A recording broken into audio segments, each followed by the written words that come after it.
Hello everyone, my name is Erwin J. Aba, a recent student from Negros Oriental State University, and in today's video I would be relaying to you on what is product recall and the needs and importance of product recall. To start with, manufacturers should do a such job for the safety of the consumers. So for better understanding of product recall, a product recall is a request from a manufacturer to return a product after the discovery of safety issues or product defects that might endanger the consumer or put the maker or seller at risk of legal action. An example for this is when a product is wrong labeled and that can be lead for wrong interpretation for the consumer of using the product. Next is, why does a product recall needed? Based on my example a while ago, a product recall may be required if goods have been supplied that will or may cause injury to any person or contravene an unsafe goods notice or prescribed product safety standards.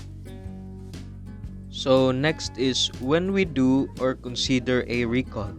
If there are reported injuries or safety concerns related to a product, or if a product falls short of a safety or quality standards, you may need to launch a product recall to advise consumers that there's a problem and offer them a suitable remedy. What is a product really needed? A prescribed product safety standards, an unsafe goods notice made under the Fair Trading Act, an electrical safety standard cited under electrical safety legislation. Failure to meet these mandatory standards or unsafe goods notice may lead to a product recall. Who is it for and who it is aimed at? A product recall is for the company and slightly for the consumers, because a product recall can cause serious damage to a company's reputation. However, when a detailed plan is promptly put into action, a product recall can demonstrate a commitment to customer safety and may ultimately enhance reputation and customers' loyalty. So the next topic that I would be relaying to you is all about reinforcing loop. So please sit back and watch the video. Being able to see reinforcing loops is another tool of systems thinking. A reinforcing loop basically shows the relationship between two variables, and as the name suggests, the relationship is one of reinforcement, in that actions related to one variable reinforce what happens with another variable. A very common example to illustrate how reinforcing loops work is to use the example of a savings account. So you have money and you want to put it into a savings account at a bank. When you put your money into the bank generally pays you interest. Interest means that you have more money. You can then take this extra money and put it back into the bank where it will earn more interest. You then have more money, which you can reinvest, which earns more interest, and so forth. When the relationship is positive, as this one shows, it is generally called a virtuous cycle.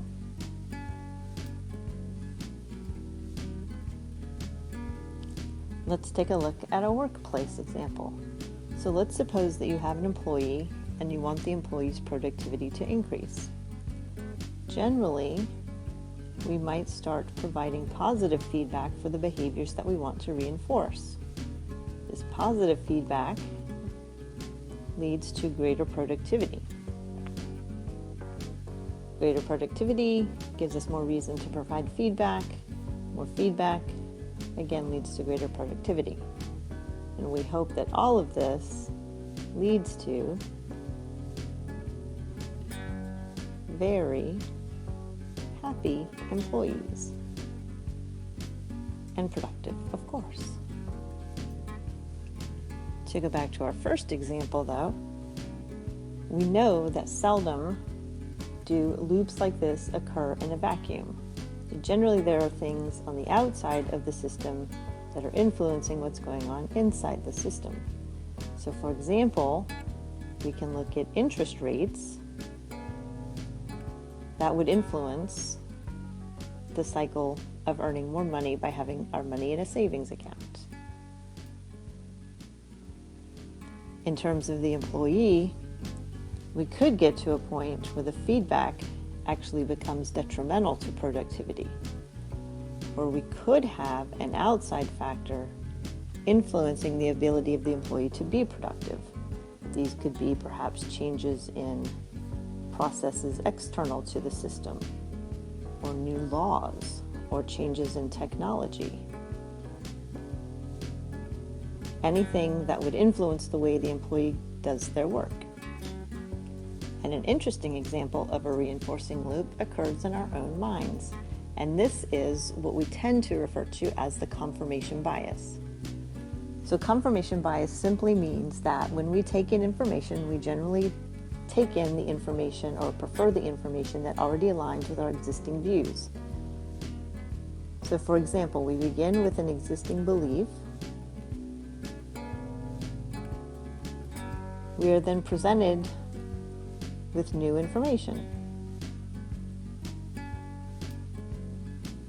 We have to make a choice. Do we like the new information? Does it align with our beliefs? Or does the new information challenge our beliefs? If we have a choice between information that aligns and information that challenges, typically we go with the information that aligns, and we reinforce our existing belief, or we take that new information as confirmation of our existing belief.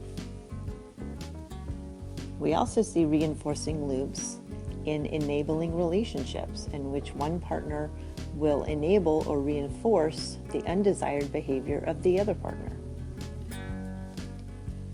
So drawing a reinforcing loop, as we can see, we can use them to describe many things in our lives, merely requires us to isolate two variables and figure out how they work together to reinforce one another.